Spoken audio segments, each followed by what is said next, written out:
The Grand Chamber of the Galactic Council was the most important room in the known universe. It was a giant circle with seats rising up all around. The air smelled of strange metals and alien perfumes. Light came from glowing balls that floated near the high ceiling. In this room, the most powerful species decided the fate of others. Ambassador Li Jun stood alone in the center of the chamber. He was a human man, not young and not old. His hair was black and his face was calm. He wore a simple dark suit. All around him were the ambassadors of other species. There was a tall, lizard-like being with gold-colored crests on his head. This was Speaker Vilar. He led the meetings. Next to him was a being that looked like a large, furry insect. Another looked like a floating jellyfish, its body shimmering with soft colors. There were dozens of them. They were all more exotic, more obviously alien than the simple human. Li Jun had just finished speaking. He had asked the council for a very important thing. He had requested that humanity be removed from a list called the Sentient Prey Classification. This list named species that were considered not advanced enough to have full rights. For warrior cultures like the Zarkon, hunting species on this list was a legal and sacred activity. It was a test of skill and tradition. To the Zarkon, it was no different than a human hunting a deer, but for the humans on the list it was a death sentence. A low sound filled the room. It was the sound of many aliens laughing, clicking, and hissing in amusement. They found the humans' request funny. Speaker Vilar stood up. He was much taller than Li Jun. He looked down, his slitted eyes showing no warmth. Ambassador Jun, Vilar said, his voice a slow hiss. The Zarkon have hunted for thousands of years. Their ways are old and respected. You are asking us to change an ancient tradition because your people are nervous. Li Jun kept his hands clasped behind his back. He did not show any anger. Speaker Vilar, it is not about being nervous. It is about the right to live. Any human explorer, any scientist on a new planet, could be legally hunted and killed. We are not animals. We are a thinking, feeling species. A large four-armed ambassador with rocky skin spoke next. His voice was like grinding stones. Your thinking is what we question. Your species only learned to fly among the stars 100 years ago. You are children. The galaxy is a dangerous place for children. You have no natural weapons, chimed in the jellyfish-like being, its voice a soft whisper in everyone's mind. You are soft. You break easily. Your world has a gentle sun and calm weather. You are not tested. You are not strong. This was the Galactic Council's view of humanity. They saw humans as weak. They had looked at human history and decided that because humans did not have claws or sharp teeth, because their planet was not a constant battlefield of mega-predators, they were harmless. They missed the important parts. They knew about human wars, but they called them small conflicts. They knew about human diseases, but they called them simple illnesses. They saw the technology humans had built, but they called it clever copying of older species. In their eyes, humans were clever, but not truly strong. Li Jun took a slow breath. Strength is not only about claws and thick skin. Our strength is in our minds, in our ability to solve problems. Vilar let out a sharp laugh. Problem solving? You mean your ingenuity? He said the word like it was a joke. Will you build a small fire to scare a Zarkon hunter? Will you throw a rock? Your greatest warrior could not beat the youngest Zarkon in a fair fight.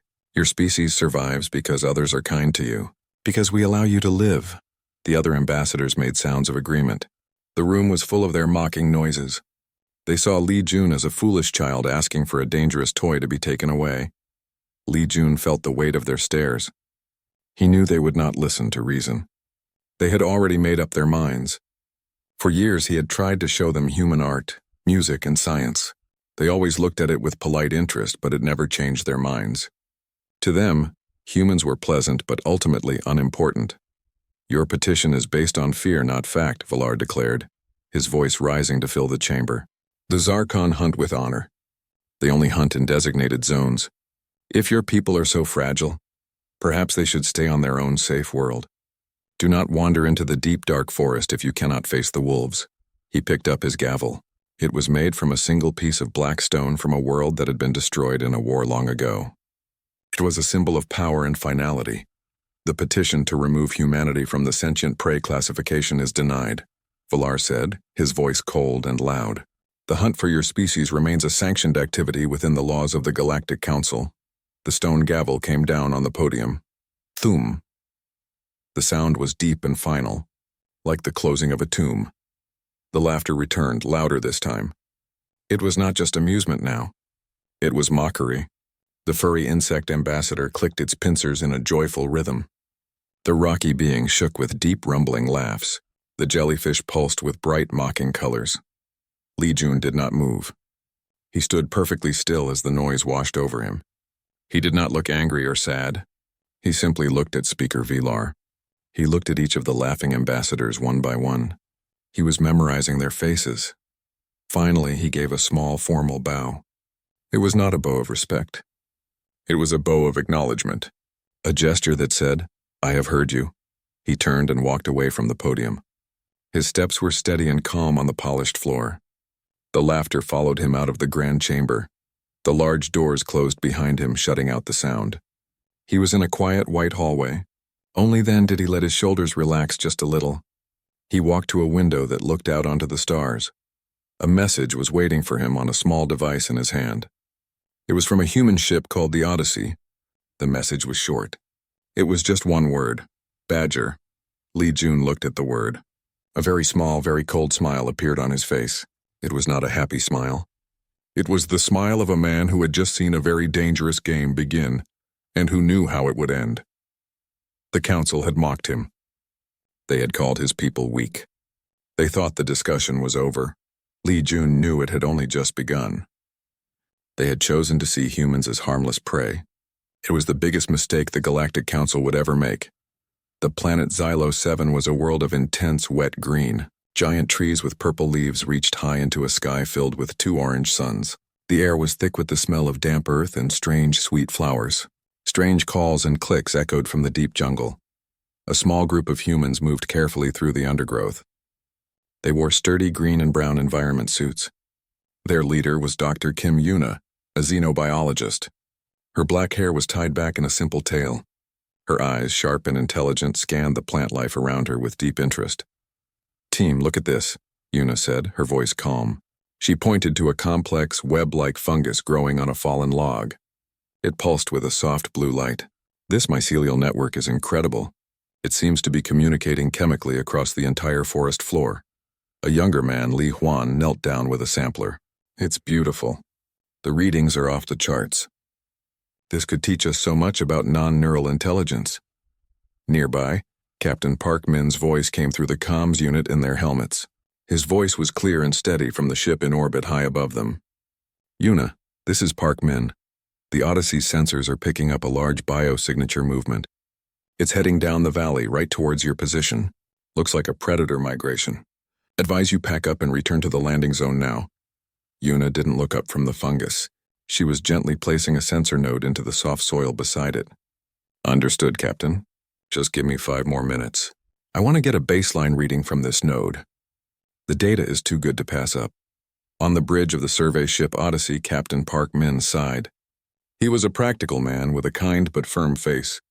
He looked at the sensor screen. A large wave of red dots indicating large life forms was moving steadily through the green valley on the map. It was still a few kilometers away, but moving fast. "Yuna, I really don't like this," Park Min said, his voice tighter.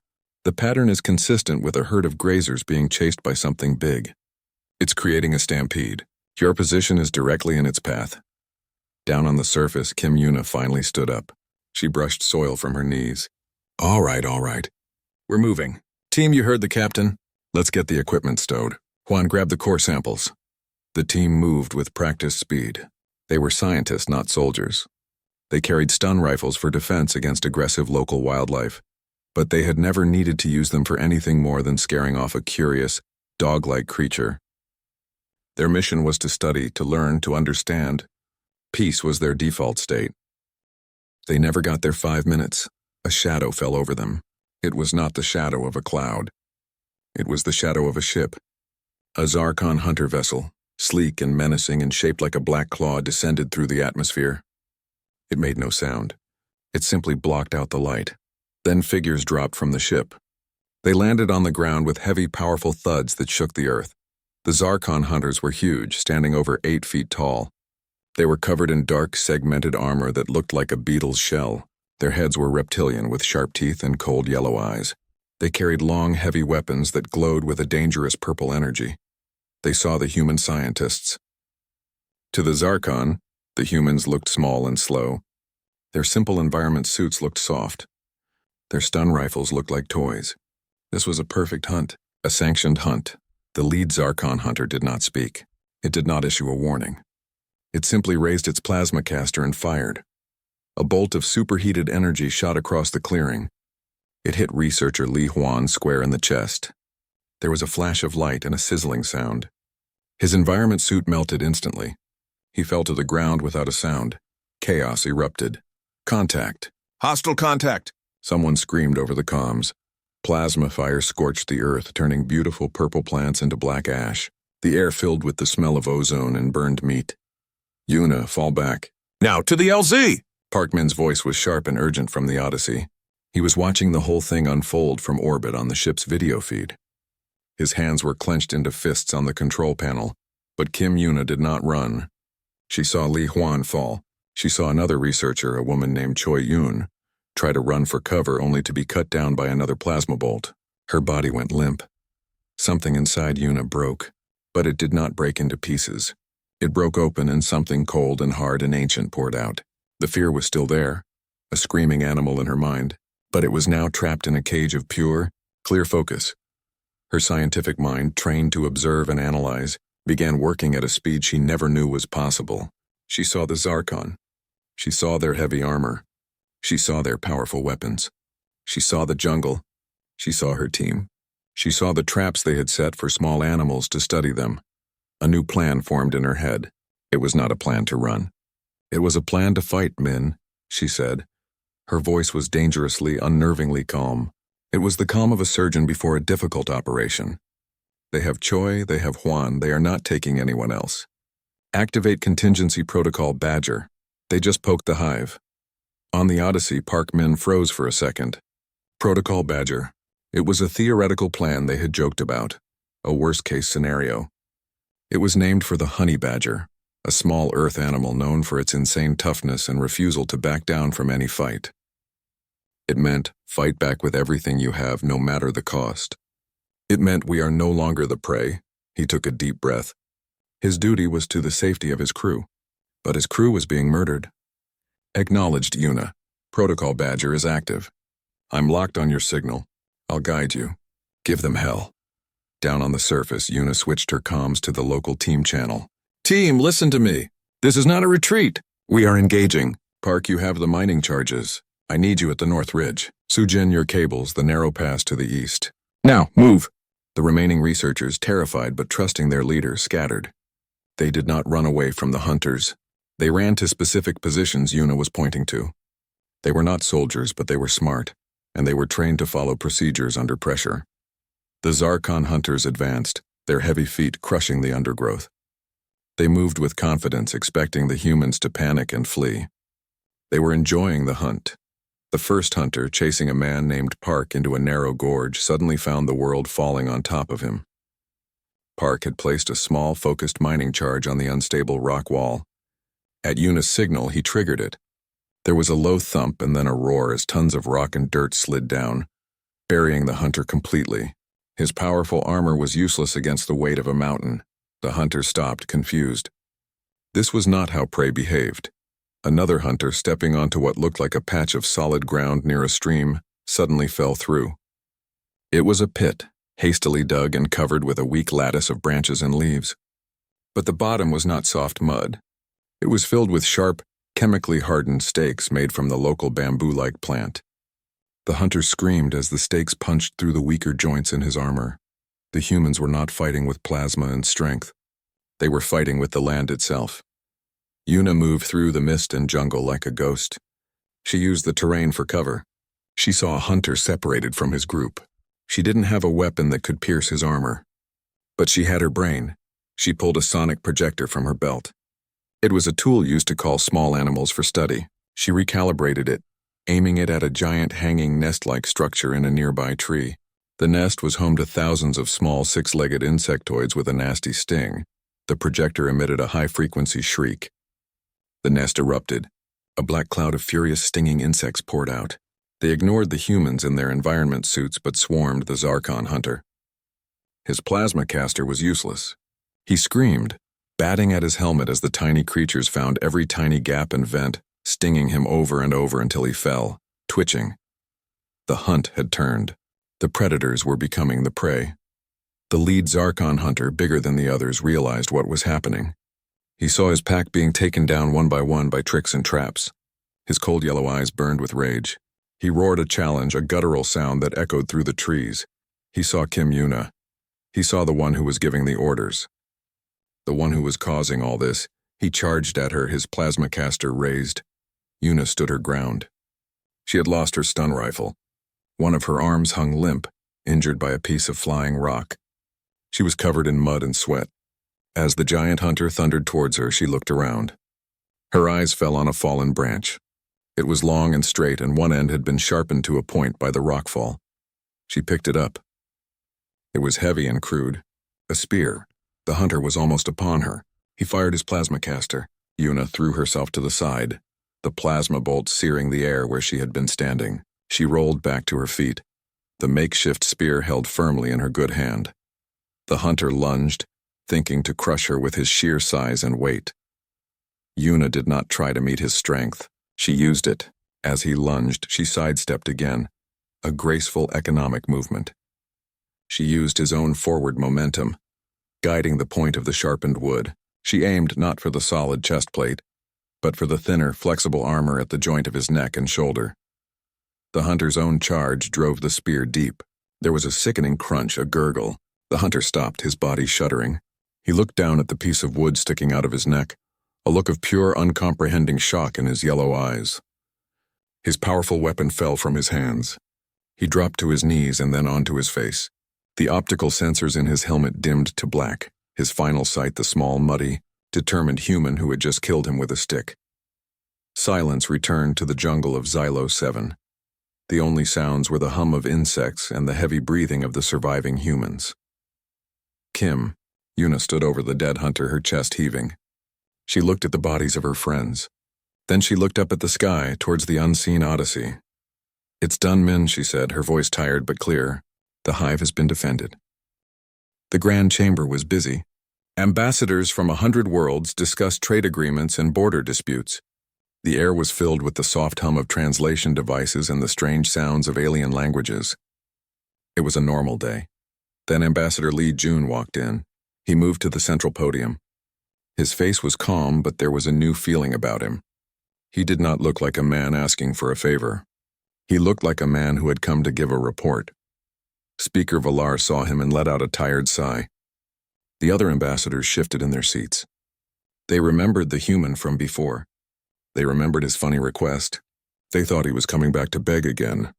"Ambassador June," Valar said, his voice full of boredom, "we have already settled the matter of your species. The Council's decision is final. Do not waste our time with more emotional appeals." Lee Jun did not react to the insult. He stood very straight. "This is not an appeal, Speaker Valar. It is a presentation of evidence. New evidence." A wave of soft laughter moved through the room. What evidence could the humans have? More pictures of their art? More recordings of their music? Valar waved a clawed hand. "Evidence of what? That you do not like our laws? We already know this." "Evidence," Lee Jun said, his voice clear and sharp, "that the sentient prey classification for humanity is a mistake. It is a mistake based on your ignorance, and it is a dangerous mistake." The laughter died down. The word dangerous was not a word they associated with humans. Valar's slitted eyes narrowed. "What is this evidence?" Lee Jun held up a small black data chip. It was a simple thing, the kind humans used. "This is the complete mission log from the human survey ship Odyssey. It records an event that happened on the planet Xylo 7. A Zarkon hunting party attacked our science team there." A new sound filled the chamber. It was the sound of interest, but not a kind interest. It was the interest of someone about to watch something sad. The Zarkon ambassador, a massive figure sitting in a dark corner, made a low, grunting sound. It was a sound of approval. Valar almost smiled. "And you wish to show us you're dead? You wish us to watch your people be hunted? To make us feel sorry for you?" He said the last words with deep disgust. We have seen death before, human. The strong hunt the weak. It is the natural way of things. Showing us this will only prove our point. Li Jun looked directly at Valar. His eyes were very dark and very steady. No, he said. I do not wish to show you our dead. I wish to show you what happened after the attack began. I wish to show you the part you never see, the part where the prey turns around. A silence fell over the chamber. The words "the prey turns around" did not make sense to them. Prey ran, prey hid, prey died. It did not turn around. The Zarkon ambassador stood up. He was huge, even bigger than the hunters had been. This is a waste of time, he growled, his voice like rocks breaking. The hunt was sanctioned. It was legal. What happens in a hunt is not for the council to see. It is a private matter. It becomes our matter, Li Jun said, his voice still calm. When the outcome of your private matter requires a re-evaluation of galactic law, I invoke Council Rule 7, the right to present visual evidence of a disputed event. Valar stared at Li Jun. He was angry. He did not like this human challenging him. He did not like the new tone in his voice. But the rule was clear. Li Jun had the right to show his evidence. Very well, Valar hissed. Show us your sad little video. Let us see your failure. Then we can finally be done with this. Li Jun placed the data chip into the reader on the podium. A giant holographic screen lit up in the center of the chamber. Every ambassador leaned forward, their many eyes focused on the screen. The footage began. It showed a beautiful green jungle. The two orange suns of Xylo 7 shone through the purple leaves. The humans in their environment suits moved peacefully, taking samples. They looked small and harmless. Then the shadow of the Zarkon ship fell over them. The ambassadors watched as the hunters dropped down. They saw the huge armored figures. They saw the powerful plasma casters. They saw the humans look up, their faces showing surprise and fear. The lead Zarkon hunter fired. The plasma bolt hit the young man, Li Huan. The ambassadors saw his suit melt. They saw him fall. A few of the more gentle species looked away. Others watched with cold curiosity. This was what they expected. This was the natural order. They saw the other human, Choyun, try to run and get cut down. They saw the panic in the human team. They heard the desperate voice of their captain from the ship telling them to run. Then they saw Kim Yuna. The camera view switched to her helmet cam. They saw what she saw. They saw the bodies of her friends. They saw the advancing hunters.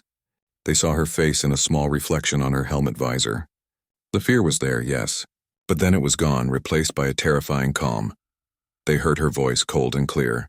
Activate contingency protocol, Badger. On the screen, the humans stopped running. They stopped panicking. They started moving with a new purpose. They were not fleeing. They were positioning themselves. The ambassadors watched, confused, as the human named Park ran to a rocky wall and placed a small device. They watched as the Zarkon hunter charged after him into the narrow gorge. They saw the rock fall. They saw the hunter, so powerful and confident just a moment before, buried under a mountain of stone. His armor was useless. A murmur went through the chamber. This was not supposed to happen. The footage continued. They saw the pit trap. They saw the hunter fall onto the sharpened stakes. They heard his scream. They saw the hunter swarmed by the stinging insects, his powerful weapon useless against the tiny creatures. The murmurs grew louder. The ambassadors were no longer bored. They were shocked. They were watching the hunters become the hunted. They were watching the prey use the land itself as a weapon. The footage focused on Kim Yuna. They saw her moving through the jungle, her mind working faster than any computer. She was not just hiding. She was directing. She was controlling the battlefield. Then came the final scene. The lead hunter, enraged, charged directly at her. She stood her ground, injured and armed with only a sharpened stick. The chamber was completely silent now. They watched her sidestep the charge. They watched her use the hunter's own strength against him. They saw the crude wooden spear slide into the weak point in his armor. They saw the look of shock in the hunter's eyes as he fell, killed by a piece of wood. The footage ended. The screen went dark. The grand chamber was utterly, profoundly silent. It was a silence louder than any noise. It was the silence of a universe view being shattered into a million pieces. The Zarkon ambassador was standing, his huge body trembling with a rage he could not put into words. Speaker Vilar was frozen at his podium, His gold crest seemed to have lost their color. His mouth was slightly open. He was staring at the dark screen, unable to look away. Every single ambassador was staring at Li Jun. The laughter was gone. The mockery was gone. All that was left was a cold, dawning horror. They had been wrong. They had been completely, totally wrong. Li Jun stood in the silence. He did not speak. He did not need to. The footage had spoken for him. It had shown them the truth they had refused to see. The humans were not weak. They were the most dangerous creatures they had ever encountered. Because their danger was not in their claws or their teeth. It was in their minds, and it was in their will to survive no matter the cost. The silence in the grand chamber was heavy. It was a physical weight pressing down on every ambassador. The giant holographic screen was dark, but the images it had shown were burned into their minds. They could not forget what they had just seen. The small human scientist Kim Yuna standing covered in mud. The way she moved, not with the strength of a warrior but with the sharp, precise mind of a predator. The Zarkon hunter, huge and powerful, falling dead with a simple wooden spear in his neck. It was impossible. It was against all the rules of the galaxy as they knew them. Speaker Valar finally moved. He slowly turned his head to look at Ambassador Li Jun. His slitted eyes were wide. The arrogance was gone. In its place was a deep, unsettling confusion. The Zarkon ambassador was the first to make a sound. A low, guttural roar of pure fury erupted from him. He slammed a massive fist on his console, cracking the crystal surface. "Lies," he bellowed, his voice shaking the chamber. "This is a human trick. Computer-generated lies." Li Jun did not flinch. He stood calmly at the podium. "The data stream is open for verification," he said, his voice quiet but clear in the silent room. "Any technologist in this chamber can confirm its authenticity. It is raw footage from the Odyssey's internal logs. It has not been altered." A tall, slender ambassador whose species looked like living crystal stood up. "I have scanned the data packet," she said, her voice chiming like bells. "The human speaks the truth. The footage is genuine. There are no signs of digital manipulation." The Zarkon ambassador roared again, but this time it was a sound of pain and humiliation. He had watched one of his proud hunters be killed in a way that was not honorable. It was not a warrior's death. It was a death fit for a fool. Valar found his voice. It was weaker than before. This changes nothing," he stammered. "It was a single, unusual event. A lucky series of accidents. The humans got lucky." Li Jun looked at Valar. His gaze was not angry. It was patient, like a teacher with a slow student. "Luck, Speaker Valar? Was it luck when Researcher Park triggered the rock slide? He is a geologist. He knew the wall was unstable. Was it luck when Dr. Kim used the sonic projector to agitate the swarm beasts? She is a xenobiologist. She had studied them for weeks. She knew they would attack anything that disturbed their nest." He paused, letting his words sink in. "Was it luck when Dr. Kim identified the single weak point in the Zarkon armor? She has a doctorate in material sciences. She knows how armor works. There was no luck involved, Speaker.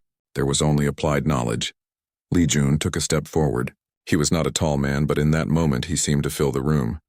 "You mocked our lack of claws," he said, his voice growing stronger. "You failed to see that our mind is our primary weapon. You have ships that can cross stars.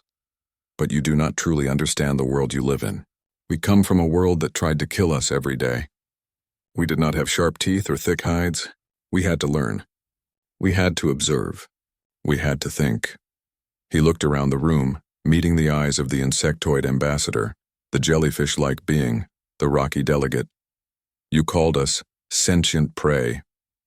You were half right. We are sentient. But we evolved on a death world, a world of ice ages and droughts, a world of predators that hunted us in the night, a world of diseases that wiped out millions. We did not triumph by being the strongest or the fastest. We triumphed by being the most stubborn, the most adaptable, the most relentless." He turned back to Valar. "The Zarkon hunt for sport and for ritual. It is a game to them. When a human is cornered, when our friends are killed, it is not a game. We do not hunt for sport. We fight to survive. And when we fight, we do not use rules. We use results. We will use the ground you stand on. We will use the air you breathe. We will use your own confidence against you. We will dig a hole and pull the entire world in on top of you if that is what it takes to win." The truth of his words settled over the chamber. They had seen it. They had watched a human do exactly that. This footage, Li Jun said, pointing to the dark screen, is not a threat. It is a lesson. It is a lesson in what the word prey really means. And it is a lesson in reclassification. He walked back to the podium and pressed a button. A new document appeared on the screen. It was the old petition to remove humanity from the sentient prey list. I rest my case, Li Jun said softly. I ask for a new vote. For a long moment, no one moved. No one spoke. The old way of thinking was broken. They could not unsee what they had seen. The crystalline ambassador was the first to move. She pressed the button on her console.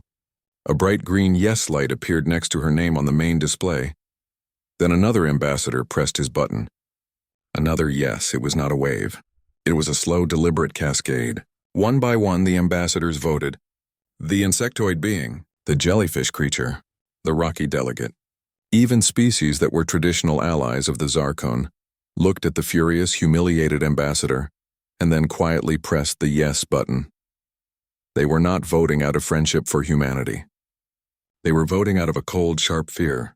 They had seen the monster they had created by their mockery. They had seen what happened when you pushed a human into a corner and took away all other options. Finally, it was only Speaker Vilar's vote that was missing. Everyone looked at him. He was staring at the list of names, all green. His whole body seemed to have shrunk. The gold crests on his head lay flat. He looked at Li Jun. He saw the calm, unyielding strength in the human's eyes. He knew that the galaxy had changed forever in the last hour. The humans were not harmless children. They were a storm that had been sleeping, and the council had been foolish enough to wake it. Slowly, with a hand that trembled slightly, Vilar reached for his console. He pressed the button. A final bright green yes appeared next to his name. The vote was unanimous. The ban on hunting humanity was now galactic law. Li Jun gave a small formal nod. Thank you, council members. He did not smile. He did not show triumph. He simply turned and walked out of the grand chamber. The large doors closed behind him, leaving a room full of stunned and silent aliens. The Zarkon ambassador let out one last low growl and stormed out of the room. The other ambassadors began to talk in hushed, worried whispers. A new, unofficial name for humanity was already passing between them. It was not a formal classification. It was a warning, whispered in fear and respect. Homo sapiens terrarium. The humans of Earth, the ones who persevere. The ones who, when pushed, will never ever give up. Li Jun walked down the quiet hallway. He could feel the weight of the stairs from the security cameras. He knew the news was spreading across the galaxy. The mockery was over. Now came the fear. And from fear, he knew, could come respect. He had won. But as he thought of Kim Yuna, covered in mud and holding a bloody spear, and of the 2 researchers who had died on Xylos 7, he felt no joy. He only felt the heavy weight of the truth now revealed. Humanity was safe.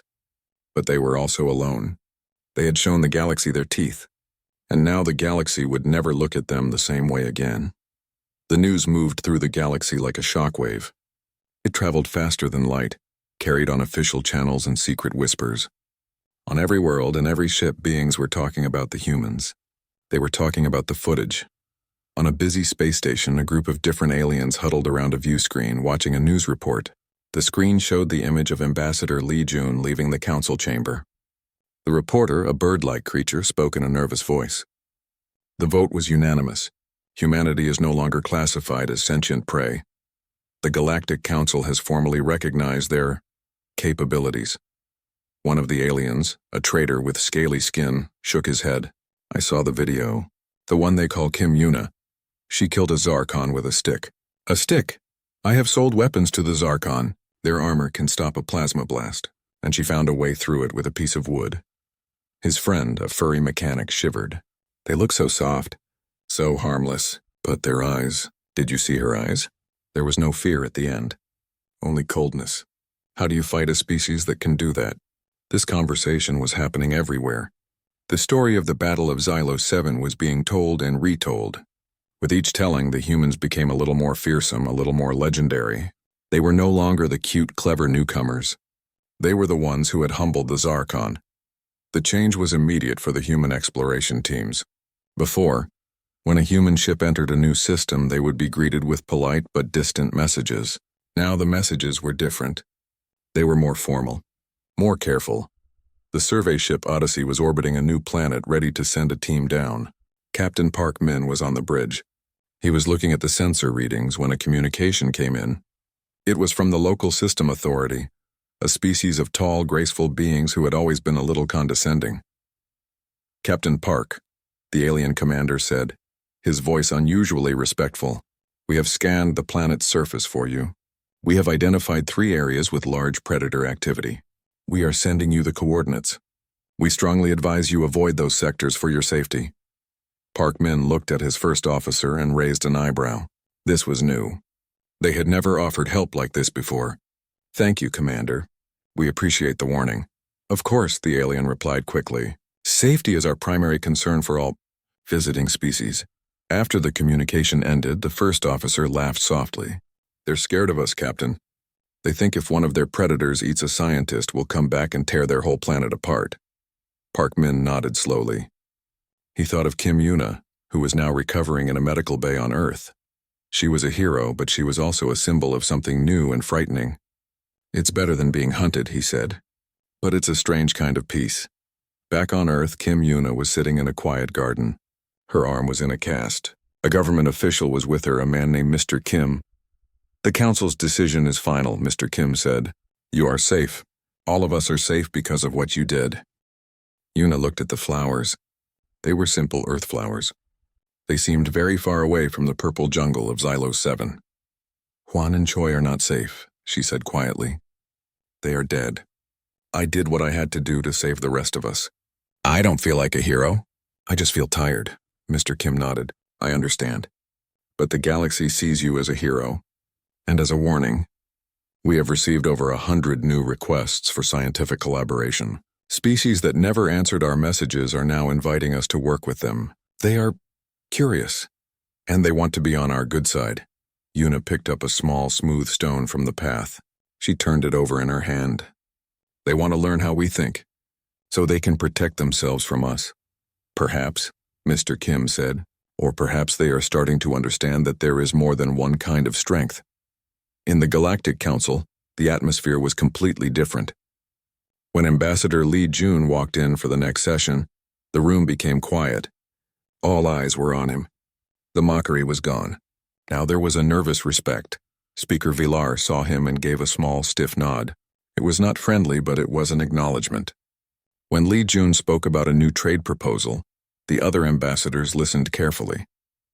They asked thoughtful questions. No one interrupted him. No one laughed. After the session, a few ambassadors approached him. The crystalline being was one of them. "Ambassador Jun," she chimed, "my government is very interested in your work on neural networks. We believe a collaboration could be beneficial for both our peoples."